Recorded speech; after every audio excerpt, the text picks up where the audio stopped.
ਪੁੱਫੀਆਂ ਦਾ ਕੰਮ ਬਦਨਾਮ करे सोनिए, ਜਦੋਂ ਵੀ करे शरेआम करे पुफिए।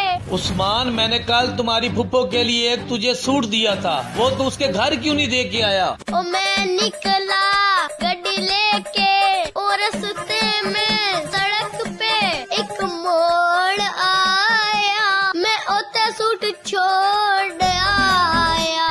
मैं ਤੁਹਾਨੂੰ ਕਿਹਾ ਸੀ ਨਾ ਦਾ ਚੱਕਰ ਪਿਆ ਚੱਲਦਾ ਜੇ, ਤੁਸੀਂ ਮੰਨੋ ਜਾਂ ਭਾਵੇਂ ਨਾ ਮੰਨੋ, ਹੈ ਮੇਰਾ ਸਰਦੀਆਂ ਦਾ ਸੂਟ ਉਸੇ ਮਾਂ ਨੂੰ ਦੇ ਕੇ ਆਇਆ ਜੇ। ਸ਼ਰੀਕਾਂ ਨੂੰ ਅੱਗ ਲੱਗਦੀ, ਮੱਠੀ ਮੱਠੀ ਸ਼ਰੀਕਾਂ ਨੂੰ ਅੱਗ ਲੱਗਦੀ। तमीज कर उस्मान, जब मैंने आपको बोला था सर्दियों का सूट अपनी फुप्पो के घर दे के आओ तो क्यों नहीं दे के आए? ਤੇ ਅਗਰ ਪੁੱਪੀ ਨਾਲ ਪਿਆਰ ਹੁੰਦਾ ਤੇ ਹੋਰ ਚਾਹੀਦਾ ਕੀ ਸੀ? ਪੁੱਤਰ, ਜਦੋਂ ਤੇਰੀ ਪੁੱਪੀ ਮਰ ਜਾਏਗੀ ਨਾ, ਉਦੋਂ ਤੇਰੀ ਜਾਨ ਨੂੰ ਸਕੂਨ ਹੋਵੇਗਾ। काश काश काश ऐसा हो जाए।